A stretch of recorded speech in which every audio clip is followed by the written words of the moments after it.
Dans ce tutoriel, je vais vous montrer comment réaliser un petit projet d'intelligence artificielle. C'est un projet qui est accessible à des élèves débutants en programmation. Alors peut-être un mot d'introduction sur ce qu'est le machine learning, et précisément, nous, on va faire de l'apprentissage supervisé. C'est donc une des techniques d'intelligence artificielle qui fonctionne avec des données d'entraînement. Donc on fournit à notre algorithme des données d'entraînement. Ça va ressembler en général à un gros tableau.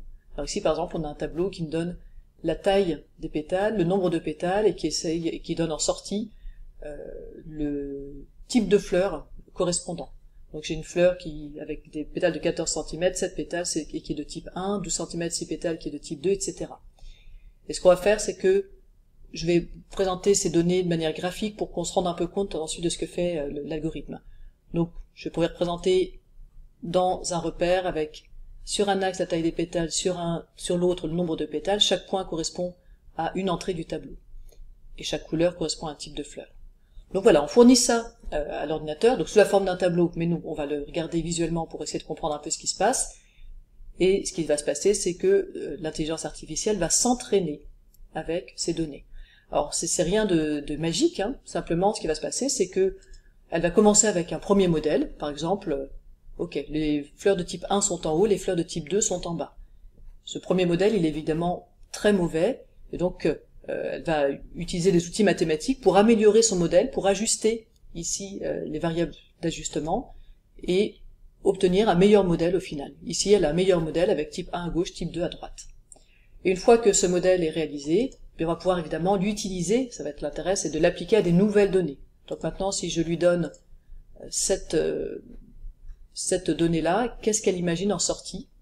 Est-ce que c'est plutôt type 1 ou plutôt type 2? Elle va pouvoir me répondre et même me donner un degré de confiance. Là, par exemple, type 2, avec un degré de confiance peut-être de 90%. Donc voilà ce que fait la machine. C'est très mathématique, hein, il y a un algorithme derrière. Et donc l'idée, c'est de construire un modèle à partir de données d'entraînement, et ensuite de pouvoir appliquer ce modèle. On va donc nous le réaliser, et notre projet, ce sera d'avoir de la musique qui se lance ou qui s'arrête sur demande. Alors sur demande qu'on va taper au clavier. Les données d'entraînement, ça va être en entrée des textes, quelques textes, et puis en sortie, est-ce que c'est on ou est-ce que c'est off qui va correspondre à ces textes-là. Par exemple, allume-toi, ça va correspondre à on, éteins-toi, ça va correspondre à off, et puis on va mettre comme ça plusieurs textes possibles. On va utiliser comme outil machinelearningforkids.co.uk qui va nous cacher toute la complexité algorithmique de la recherche, l'entraînement du modèle pour trouver un modèle performant à partir des données d'entraînement.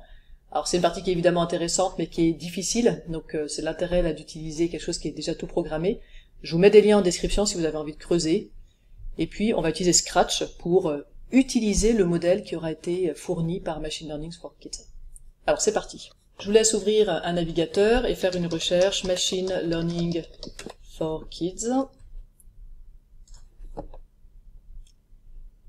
Vous voyez que on vous met d'ailleurs en français, on reconnaît directement qu'il faut que je sois en français, visiblement, qu'on va devoir recueillir des exemples, ça va être nos fameuses données d'entraînement. On va utiliser ces exemples pour entraîner l'ordinateur, donc c'est la phase de réalisation du modèle, et ensuite on réalise dans le jeu Scratch quelque chose qui va utiliser les données. Donc on retrouve nos 3 étapes, on va démarrer, et je vous propose d'essayer maintenant sans enregistrer, on va juste faire un petit programme comme ça.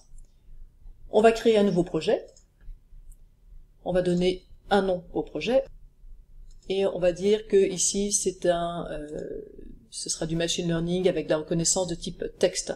Vous remarquez qu'on peut faire d'autres choses, hein. On peut reconnaître des images, des nombres, des sons, et qu'on est en français. On crée notre projet, on va cliquer sur notre projet et on va pouvoir entraîner notre modèle, mais c'est plus exactement, on va rentrer les données d'entraînement. Pour ça, je vais rajouter une étiquette ça correspond à mes données de sortie, donc je vais avoir on comme étiquette, ou musique on, visiblement, hop. Et puis, je vais mettre une musique off. Donc j'ai mes 2 étiquettes, et à l'intérieur de ces étiquettes, je vais donner des textes qui leur correspondent. Donc, par exemple, mets de la musique. Ça, je voudrais que si j'écrive ça, la musique soit lancée. Ou ça peut être mets du son, Alors je vous laisse imaginer plusieurs étiquettes pour le music on, plusieurs étiquettes pour le music off. Moi je mets en pause, je vous laisse faire.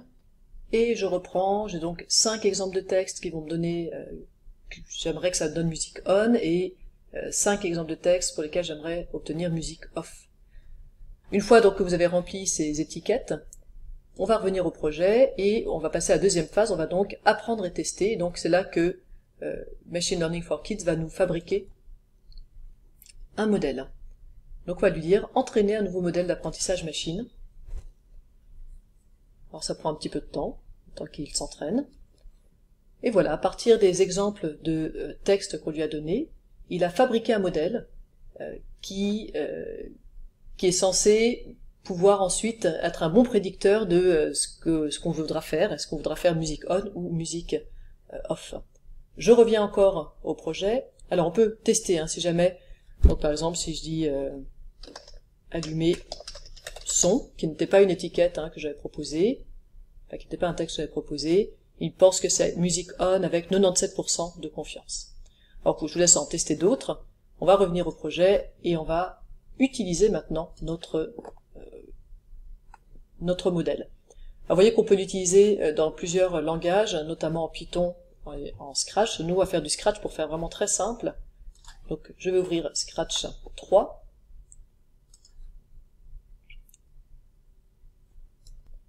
Vous remarquez que vous avez à gauche, tout en bas, lancer la musique avec de nouvelles possibilités, de nouvelles instructions qui correspondent à ce que Machine Learning for Kids a créé pour nous.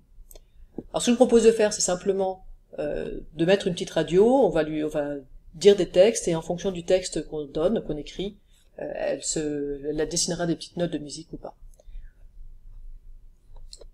Alors on va commencer par mettre un petit quand le drapeau vert est cliqué. Quand le drapeau vert est cliqué, qu'est-ce qu'on va faire? On va demander un texte à l'utilisateur. Donc demander une instruction. Donc quelle est l'instruction?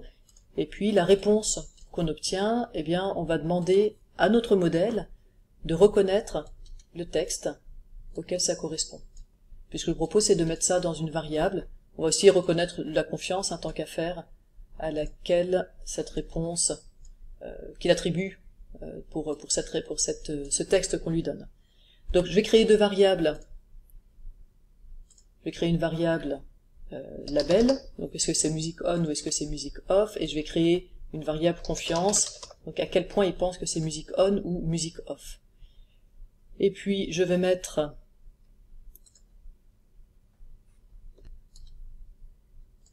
confiance à reconnaître le texte de réponse confiance, et je vais mettre label. Label, ce sera le résultat de reconnaître texte de réponse. Donc on peut déjà faire ça, on peut déjà lancer. Et puis si par exemple mon instruction c'est allumer,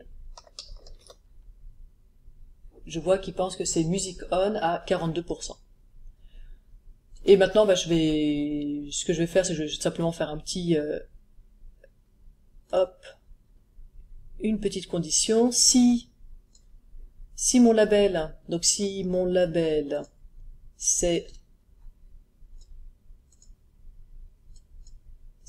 c'est égal, alors là j'ai le label music on. Ce qu'on va faire, c'est que on va lancer dans ce cas-là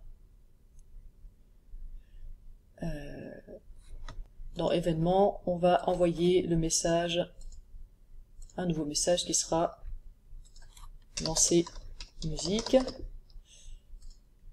Et puis sinon, on va peut-être rien faire, ce qu'il aurait fallu c'est retester, donc on va faire un si la musique est on, alors on va lancer la musique, si musique off, on va l'éteindre, donc je corrige un peu. Voilà, j'ai repris avec un si, je peux copier, coller ceci, donc on a dit si le label, ça a l'air d'être musique on, on va lancer la musique. Si c'est musique off, alors on va envoyer un nouveau message qui sera stop musique. Et ce qu'on peut faire ici, c'est rajouter un sprite qui va écouter les messages. Alors un sprite, je crois qu'on a une radio, voilà. Et vous voyez que c'est une radio qui a déjà deux états, donc cette radio, ce qu'on va lui dire, c'est que elle va écouter. Quand elle reçoit lancer musique, Alors, on peut aller regarder des apparences les costumes qui sont liés à cette radio. Il y a le costume radio A, qui donne une radio éteinte, et un costume radio B, qui donne une radio allumée. Et donc je vais simplement dire, quand je reçois lancer musique, eh bien je passe en costume radio B, avec les petites notes de musique, et quand je reçois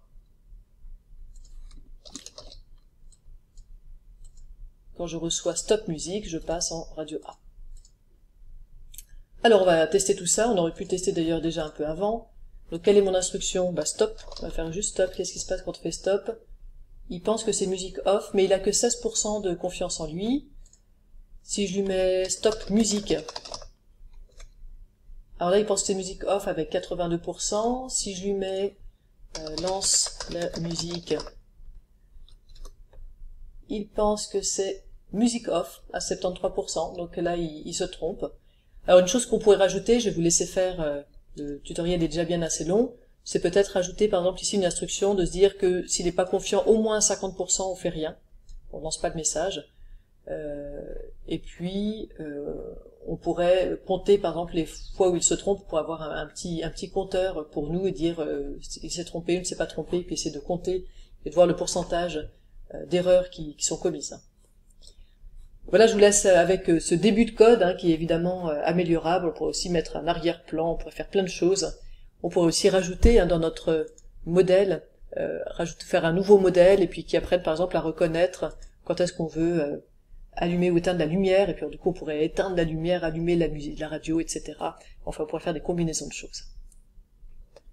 Alors quels apprentissages on peut tirer de ce petit projet qui, vous voyez, donc est sans grosse difficulté de programmation, parce que la partie un peu difficile est cachée par Machine Learning for Kids. Eh bien d'abord, les risques qu'on a sur les données d'entraînement. Il peut y avoir des biais. Si par exemple à chaque fois on a met de la musique pour allumer, et puis à chaque fois coupe le son pour éteindre, eh bien à chaque fois qu'il y aura son, il risque de penser qu'on veut éteindre, à chaque fois qu'il y a musique, il risque de penser qu'on veut allumer, indépendamment des verbes. Si on n'a jamais utilisé de négation, il risque aussi de ne pas prendre des négations en compte. Donc on voit que tout ça, ce sont des biais qui sont possibles. La taille de l'échantillon, on peut faire travailler les élèves en se disant vous faites au moins 10 textes pour chacun des labels, et puis d'autres auront que 5 textes, et on pourra voir lesquels sont les plus performants, les plus fiables. On peut aussi parler du risque d'overfitting. L'idée c'est que si on a un modèle qui est très très performant, qui est parfait même sur nos données d'entraînement, eh bien il risque de marcher parfaitement sur nos données d'entraînement, mais en fait d'être trop bien pour nos données d'entraînement et pas assez général. Il va prendre des données aberrantes comme des choses importantes, et il va mal travailler sur les données qui arrivent après. Donc ça, c'est des choses qu'on peut tester avec Machine Learning for Kids. Ça permet aussi de faire le parallèle entre l'expérience humaine qui deviennent les données d'entraînement de notre intelligence artificielle. Et c'est vrai qu'on peut commencer peut-être à sentir qu'il y a une forme d'intelligence, parce qu'il y a une forme d'apprentissage dans ces algorithmes. Et puis je dirais que le plus important sans doute à expliquer aux élèves, c'est que qu'ils peuvent réaliser à travers ces petits projets, c'est que l'éthique des intelligences artificielles, aujourd'hui avec ce machine learning, elle dépend essentiellement des données.